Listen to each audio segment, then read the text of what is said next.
स्वागत है आपका। आप देख रहे हैं फास्ट न्यूज इंडिया और मैं निशा मिश्रा। खबर है गाजीपुर जिले से, जहां सुजीत कुमार सिंह पत्रकार के भाई की हत्या करने वाला वकील सहित पुत्र को पुलिस ने किया गिरफ्तार। क्या खबर है गाजीपुर जिले से, जहां बिरनो थाना क्षेत्र के बिरबलपुर गांव निवासी सुजीत कुमार सिंह पत्रकार के भाई आदित्य सिंह उर्फ धनजी विगत 7 से 8 माह पहले गायब हो जाने के बाद रवि राय सहित उनके पिता राम नरेश राय गैंगस्टर एक्ट के वकील होने के बावजूद भी हत्या में शामिल है। हत्या कर विशेश्वरगंज ओवरब्रिज के नीचे अपने ही प्लाट पर गाड़कर दफना दिया था तथा परिजनों की दिग्भ्रमित करने के लिए रवि राय ने आदित्य सिंह की मोबाइल को कभी लखनऊ तो कभी बनारस तो कभी आजमगढ़ का लोकेशन देकर व्हाट्सएप मैसेज किया करता था, ताकि परिजन लोग दिग्भ्रमित होकर कोई भी कार्रवाई न कर सके। तत्पश्चात बीते दिन बृहस्पतिवार को सुजीत कुमार सिंह पत्रकार ने अपने परिजनों के साथ पुलिस अधीक्षक ओमवीर सिंह लिखित सूचना देते हुए कार्रवाई की मांग की, जिस पर पुलिस अधीक्षक ने तत्काल प्रभाव से टीम गठित कर घटना की पर्दाफाश में जुट गए, जिसके कारण शुक्रवार को शाम 3 बजे मृतक आदित्य सिंह की ओवरब्रिज के नीचे राम नरेश राय के हाथ में पुलिस ने लाश को बरामद किया। देखिए गाजीपुर से सुजीत कुमार सिंह की रिपोर्ट।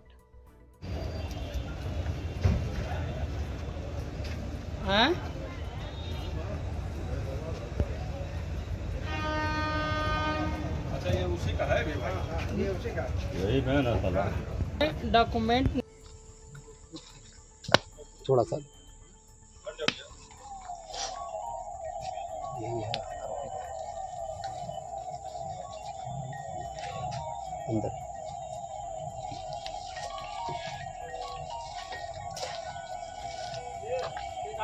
सिपाही यहाँ पर है, घटनास्थल पे।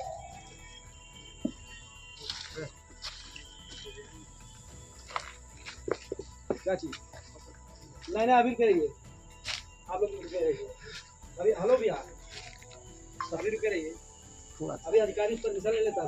चलिए आप बाहर चलिए, अभी चलिए बाहर चलिए, अभी आज़ादी है, रुक जाइए सर थोड़ा सा एक मिनट, इंस्पेक्टर साहब को आ जाने दीजिए। चलिए बाहर चलिए, हम आपके साथ में है ना। चलिए सर, हमारे भाई 7 महीना पहले गायब हुआ था और ये गाजीपुर में राम नरेश राय हैं, ये गैंगस्टर एक्ट के वकील भी हैं और उनका सुपुत्र है रवि राय।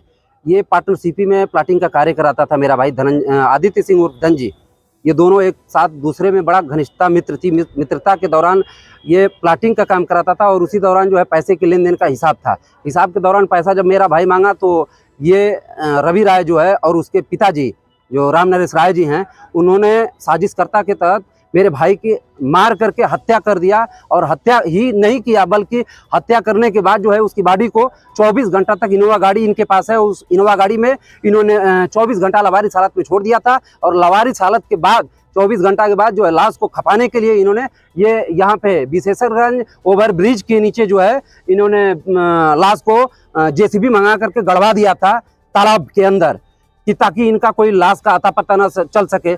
दूसरी चीज़ें ये आई हैं, 7 महीना पहले जब लोकेशन मिला था तो पता चला कि नहीं, इसकी मोबाइल रवि राय के पास थी और ये अपने मोबाइल से हमारे पूरे परिजनों को दिग्भ्रमित किया था, लोकेशन दे करके, कभी लखनऊ का, कभी वहाँ बनारस का, कभी मऊ का, कभी आजमगढ़ का, ऐसे लोकेशन, नेपाल बॉर्डर भी देता था, जहाँ वहाँ लेकर के मोबाइल लेके जाता था और ऑन करता था। और वॉइस रिकॉर्डिंग के तहत जो उन्होंने रिकॉर्डिंग के दौरान कहते थे कि नहीं हम अभी आ रहे हैं, परेशान न होइएगा, 6 महीने के बाद हम आएंगे, या फिर मैं दूसरी शादी करके बम्बई घूमने चला गया हूँ, इस तरीके का उन्होंने वर्ड यूज करके पूरे परिजनों को दिग्भ्रमित किया। यही नहीं, जो मेरा छोटा वाला भाई है, उनकी माता जी, हमारी आंटी जो शोभा सिंह है, उनके साथ वो लगातार बातचीत करता रहा है। और हमारे चाचा जय सिंह जो हैं, उनके बाइक बुलेट गाड़ी ले जा करके उसमें वो लगा दिया, GPS लगा दिया है कि अब कोई कुछ कर नहीं पाएगा। हम लोग दिग्भ्रमित होने के कारण 7 महीना तक इंतजार किए। ऐसे में अब पुलिस के द्वारा जो कार्रवाई की गई है उससे कितनी संतुष्ट हैं? मैं 110% एकदम खुश हूँ और ये सराहनीय के पात्र हैं कि जैसे ही मैं अपने कप्तान महोदय ओमवीर सिंह जी और यश प्यारे महोदय बलराम जी को मैं तहे दिल से धन्यवाद देना चाहता हूँ कि 24 घंटा नहीं बीता और ये मेरे भाई के हत्यारे को पकड़ करके लाश बरामद किया गया है। मैं इनका सदा आभारी रहूंगा। सुजीत जी, ये मैसेज कितने महीने से कर रहा था? ये लगातार 7 महीने के बीच में 8 से 10 बार मैसेज किया है और मैसेज के दौरान पूरे परिवारजनों को दिग्भ्रमित किया था। हम लोग कभी कभी बनारस, लखनऊ और ये मऊ जा करके उसकी सर्वे भी किया, लेकिन लोकेशन का कोई इन्वेस्टमेंट नहीं है। पहली बार मैसेज किया था ये शुरू में ही, जब हत्या किया था ये शायद। मेरा नाम जय सिंह है, ग्राम पोस्ट बीरबलपुर, थाना बिरनो, सदर गाजीपुर का मैं निवासी हूँ। क्या मामला है सर? मेरे बेटे की हत्या हुई है। ये राम नरेश राय और उनका लड़का रवि राय और एक तो है, उसको रावण लोग कहते हैं, उसका नाम क्या है मैं जानता नहीं हूँ। पुलिस की गिरफ्त में शायद वो भी है और उसकी हत्या करके आप लोगों के सामने ही वो इसी गढ़ई में फेंका है लाश को। जानकारी पुलिस द्वारा ही इसकी जानकारी हुई। हमको जब जानकारी हुई, एक लड़का बताया कि आप इधर उधर मैसेज पर घूम रहे हैं। मैसेज करवाता था, उसकी मोबाइल रख लिया था।